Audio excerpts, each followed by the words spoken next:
ಇಲ್ಲಿ ಬೆಳಗಿಂದನೂ ಸಹ ಸಂಪೂರ್ಣ ನಮ್ಮ ಬೆಂಗಳೂರು ಗ್ರಾಮಾಂತರ ಜಿಲ್ಲೆ, ರಾಮನಗರ ಜಿಲ್ಲೆ ಹಾಗೂ ನಮ್ಮ ಬೆಂಗಳೂರು ನಗರಾದ್ಯಂತ ಎಲ್ಲ ಬುದ್ಧಿಜೀವಿಗಳು, ಯುವಕರು, ನಮ್ಮ ಎಲ್ಲ ಒಂದು ಪದವೀಧರ ಬಳಗ ಇವತ್ತು ಈ ನಾಮಿನೇಷನ್ಗೆ ಬಂದಿದೆ. ಯಾಕಂತಂದರೆ ಈ ಚುನಾವಣೆ ಪದವೀಧರರ ಚುನಾವಣೆ.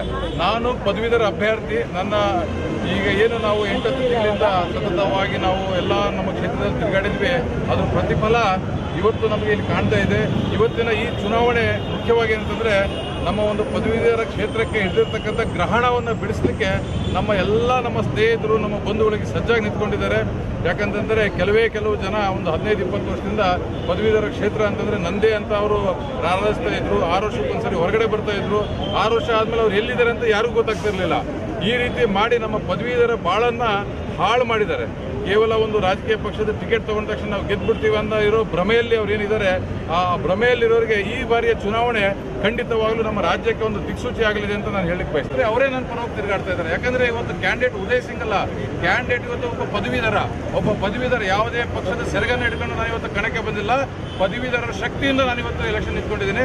ನನ್ನ ಪದವೀಧರರೇ ನನ್ನನ್ನು ಗೆಲ್ಲಿಸ್ತಾರೆ. ನಾನು ಈ ಮೂಲಕ ನಮ್ಮ ಪದವೀಧರ ಬಂಧುಗಳಿಗೆ ಕೈ ಮುಗಿದು ಕೇಳ್ಕೊಂತೀನಿ. ನಮ್ಮ ಬೆಂಗಳೂರು ಕ್ಷೇತ್ರದಲ್ಲಿ ಬರ್ತಕ್ಕಂಥ ಪದವೀಧರ ಬಂಧುಗಳಿಗೆ ನಾವು ಜಾತಿ ಭೇದ, ಲಿಂಗ ಭೇದ, ಪಕ್ಷ ಭೇದವನ್ನು ಮರೆತು ನಾವೇನು ಇವತ್ತು ಹಗಲು ರಾತ್ರಿ ನಾವು ನಮ್ಮ ಪದವೀಧರ ವರ್ಗ ಇವತ್ತು ಸಂಕಷ್ಟದಲ್ಲಿ ಇವತ್ತು ನರಳುತ್ತಾ ಇದೆ. ಈ ಮತ ನಮ್ಮ ಅನ್ಎಂಪ್ಲಾಯ್ಮೆಂಟ್ ವಿರುದ್ಧ ನಾವು ಮತವನ್ನು ಹಾಕಬೇಕು. KPSSಲ್ಲಿ ಆಗ್ತಿರತಕ್ಕಂಥ ಹಗರಣಗಳ ವಿರುದ್ಧ ನಾವು ಮತಗಳನ್ನು ಹಾಕಬೇಕು.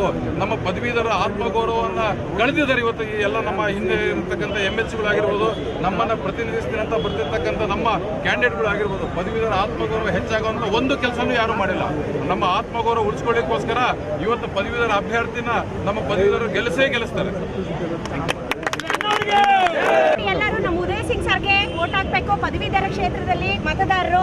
ಯಾಕಂತಂದ್ರೆ ಅವ್ರಿಗೆ ಜನರ ಬಗ್ಗೆ ಹಿತಾಸಕ್ತಿ ಇದೆ, ಮತ್ತೆ ನಮ್ಮ ಪದವೀಧರರು ಅನುಭವಿಸ್ತಾರೆ ಅಂತ ಕಷ್ಟ ಮತ್ತು ಸಮಸ್ಯೆಗಳನ್ನ ಅವ್ರು ಅರ್ಥಕೊಂಡಿದ್ದಾರೆ. ಹಾಗಾಗಿ ಎಲ್ಲ ನಮ್ಮ ಪದವೀಧರ ಜನಗಳು ದಯಮಾಡಿ ನಮ್ಮ ಉದಯ್ ಸಿಂಗ್ ಸರ್ ಅವ್ರನ್ನ ಗೆಲ್ಲಿಸ್ಕೊಡ್ಬೇಕು ಅಂತ ಈ ಮುಖಾಂತರ ಕೇಳ್ಕೊಳ್ತಾ ಇದ್ದೀನಿ. ಧನ್ಯವಾದ. ಉದಯ್ ಸಿಂಗ್ ಅವ್ರಿಗೆ ನಾವು ಕೊಡೋಣ ಬಂದಿದ್ದೀವಿ. ಉದಯ್ ಸಿಂಗ್ ಅವ್ರಿಗೆ ವೋಟ್ ಹಾಕ್ಬೇಕು ಅಂತ ಮನವಿ ಮಾಡ್ಕೊಳ್ತಾ ಇದ್ದೀವಿ. ಸರ್ ನಾವು ಅಬ್ಬಿಗೆರೆಯಿಂದ ಬಂದಿದ್ದೀವಿ. ನಾವು ಸೊ ಈ ಕ್ಷೇತ್ರದಲ್ಲಿ ಏನೇ ಮಾಡೋಂಗಿದ್ರು ನಮ್ಮ ಉದಯ್ ಸಿಂಗ್ ಅವರ ಸಮ್ಮುಖದಲ್ಲಿ ಮಾಡಬೇಕು ಅಂತ ಕೇಳ್ಕೊಳ್ತೀವಿ. ಸರ್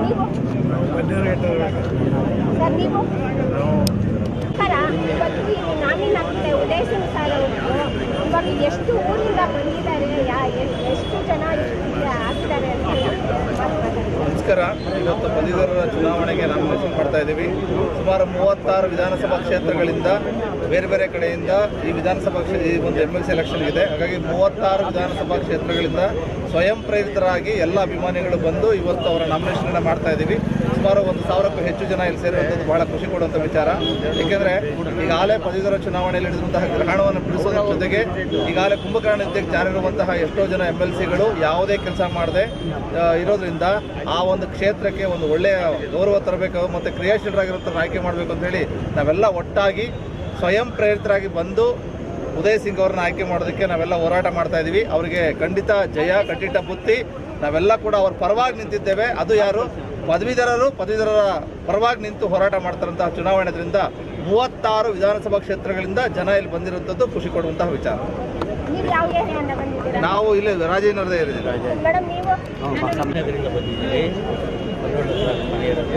ನಾವೆಲ್ಲ ಪದವೀಧರರೆಲ್ಲ ದಯವಿಟ್ಟು ಉದಯ್ ಸಿಂಗ್ ಅವರಿಗೆ ವೋಟ್ ಹಾಕಿ ಗೆಲ್ಲಿಸಬೇಕು ಅಂತ ಇಚ್ಛೆಯಿಂದ ಬಂದು ಉದಯ್ ಸಿಂಗ್ ಅವ್ರಿಗೆ ಸಪೋರ್ಟ್ ಮಾಡ್ತಾ ಇದ್ವಿ. ಆ ಉದಯ್ ಸಿಂಗ್ ಅವ್ರು ಗೆದ್ದು ಎಲ್ಲ ಪದವೀಧರರಿಗೆ ಒಳ್ಳೆ ಅನುಕೂಲ ಮಾಡಿಕೊಡ್ತಾರೆ ಅನ್ನೋ ನಂಬಿಕೆ, ಛಲವಾದ ನಂಬಿಕೆ ನಮ್ಮಲ್ಲಿದೆ. ಉದಯ್ ಸಿಂಗ್ ಅವ್ರಿಗೆ ಸಪೋರ್ಟ್ ಮಾಡೋಕ್ಕೆ ನಾವು ಉದಯ್ ಸಿಂಗ್ ಅವ್ರನ್ನ ಗೆಲ್ಲಿಸ್ಬೇಕಂತ ನಾವು ಸಾಕಷ್ಟು ಹೋರಾಟನ ಆ ಭಾಗದಲ್ಲಿ ಮಾಡ್ತಾ ಇದ್ದೀವಿ. ದಯವಿಟ್ಟು ಎಲ್ಲರೂ ಬಂದು ತಾವಾಗಿ ಬಂದು ಉದಯ್ ಸಿಂಗ್ ಅವರಿಗೆ ಮತ ಕೊಡಬೇಕಾಗಿ ಕೇಳ್ಕೊತಾ ಇದ್ದೀವಿ. ವರ್ಷದಿಂದ ನಮ್ಮ ರಾಜಕೀಯ ಪಕ್ಷದ ಹೆಸರು ಹೇಳ್ಕೊಂಡು ನಮ್ಮ ಯಾವ ಕ್ಯಾಂಡಿಡೇಟ್ಗಳು ಇವತ್ತು ಅಖಾಡಕ್ಕೆ ಬರ್ತಾ ಇದ್ದಾರೆ. ಅವರು 6 ವರ್ಷಕ್ಕೊಂದ್ಸರಿ ಕುಂಭಕರ್ಣ ನಿದ್ದೆಯಿಂದ ಹೊರಗಡೆ ಬಂದು ಚುನಾವಣೆ ಇದ್ದಾಗ ನೀವೇ ಆತ್ಮಾವಲೋಕನ ಮಾಡ್ಕೊಳ್ಳಿ, ನೀವೇ ಚೆಕ್ ಮಾಡ್ಕೊಳ್ಳಿ. ನಾನು ಹೇಳಬೇಕಾಗಿಲ್ಲ. 6 ವರ್ಷ ಚುನಾವಣೆ ಬಂದಾಗ ಕುಂಭಕರ್ಣ ನಿದ್ದೆಯಿಂದ ಹೊರಗೆ ಬರ್ತಾರೆ. ಚುನಾವಣೆ ಆದ ತಕ್ಷಣನೇ 6ನೇ ತಾರೀಕು ನೀವು ಬರೆದಿಟ್ಕೊಳ್ಳಿ. 3ನೇ ತಾರೀಕು ನಮ್ದು ಲಾಸ್ಟ್ ನಾವು ಮತ ಹಾಕಿದ್ಮೇಲೆ ಈ ಅಭ್ಯರ್ಥಿಗಳು ಯಾರು ಕಾಣಲ್ಲ. ಇದು ಈಗೇನು ಹೊಸದಲ್ಲ, ಈಗ 16 ವರ್ಷಗಳಿಂದ ಅದೇ ನಡೀತಾ ಬರ್ತಾ ಇದೆ. ಇದರಿಂದ ನಮ್ಮ ಪದವೀಧರರು ಬೇಸತ್ತೋಗಿದ್ದಾರೆ. ಇವತ್ತು ಪದವೀಧರರೇ ನನ್ನನ್ನು ಅಖಾಡಕ್ಕೆ ಇಳಿಸಿರೋದು. ಪದವೀಧರರೇ ಯಾವುದೇ ಒಂದು ನೇಮಕಾತಿ ಆದರೂ ಸಹ ಅದರಲ್ಲಿ ಒಂದು ಹಗರಣ ಆಗುತ್ತೆ. ಆ ಹಗರಣದ ಬಗ್ಗೆ ಯಾವ ನಮ್ಮ ಏನು ಎಲೆಕ್ಷನ್ ನಿಂತ್ಕೊಂಡಿದ್ರಲ್ಲ ಯಾರೂ ಅದ್ರ ಬಗ್ಗೆ ಚಕಾರನೇ ಎತ್ತುತ್ತಾ ಇಲ್ಲ. 10-15 ವರ್ಷದಿಂದ ನಾವೇ ಒಂದು ಪದವೀಧರ ನಾವು ಅಭ್ಯರ್ಥಿಗಳು, ಪದವೀಧರ ನಾವು ಲೀಡರ್ಗಳು ಅಂತ ಹೇಳ್ಕೊಂಡು ಯಾರು ಬರ್ತಾ ಇದ್ದಾರೆ ಅವ್ರಿಗೆ 16 ವರ್ಷದಿಂದ KPSCಯಲ್ಲಿ ಆಗ್ತಿರ್ತಕ್ಕಂಥ ಅನ್ಯಾಯದ ಬಗ್ಗೆ ಯಾರು ಚಕಾರ ಎತ್ತಿಲ್ಲ. ದಿನೇ ಇವತ್ತು 2,75,000 ಪೋಸ್ಟ್ ಇವತ್ತು ಖಾಲಿ ಇದೆ, ವೇಕೆಂಟ್ ಇದೆ. ಅದರಿಂದ 2 ನಮಗೆ ದುಷ್ಪರಿಣಾಮ ಆಗ್ತಾ ಇದೆ. ಒಂದು, ನಮ್ಮ ಯಾರೀಗ ವರ್ಕಿಂಗ್ ಕ್ಲಾಸ್ ಇದೆ ನಮ್ಮ ಸರ್ಕಾರದಲ್ಲಿ ಅವರಿಗೆ ಕಮ್ಮಿ ಸ್ಟಾಫ್ ಇಟ್ಕೊಂಡು ಅವ್ರಿಗೆ ಕೆಲಸದ ಒತ್ತಡ ಅವ್ರಿಗೆ ಹೆಚ್ಚಾಗ್ತಾ ಇದೆ. ಎರಡನೇದು,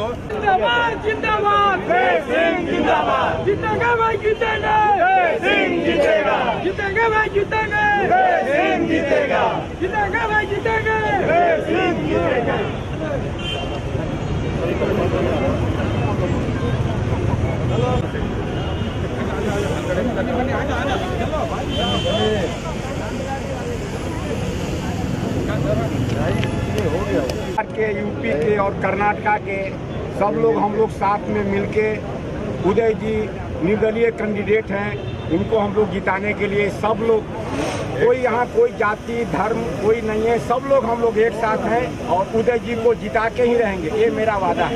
मैं इतना ही बोलूँगा। कौन सा एरिया से आए हो आप? मैं लंका से आया हूँ। लंका से है, पुरमंगला से है, दिल्ली से है।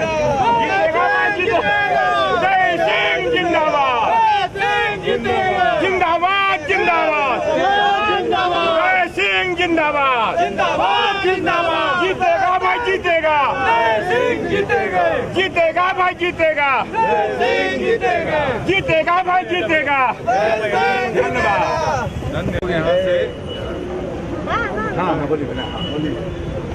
ನಾವು ಬೇರೆ ಬೇರೆ ಏರಿಯಾದಿಂದ ಎಲ್ಲ ಉದಯ್ ಸಿಂಗ್ಗೆ ಕೆಲಸದಕ್ಕೆ ಸಪೋರ್ಟ್ ಮಾಡೋದಕ್ಕೆ ಇಲ್ಲಿ ಬಂದಿದ್ದೀವಿ. ನಮ್ಮ ಕಡೆಯಿಂದ ಅವ್ರಿಗೆ ಶುಭಕಾಮನಾ, ಶುಭೇಚ್ಛು. उदय सिंह जिंदाबाद, जिंदाबाद जिंदाबाद, उदय सिंह जिंदाबाद, जिंदाबाद जिंदाबाद, जीतेगा भाई जीतेगा।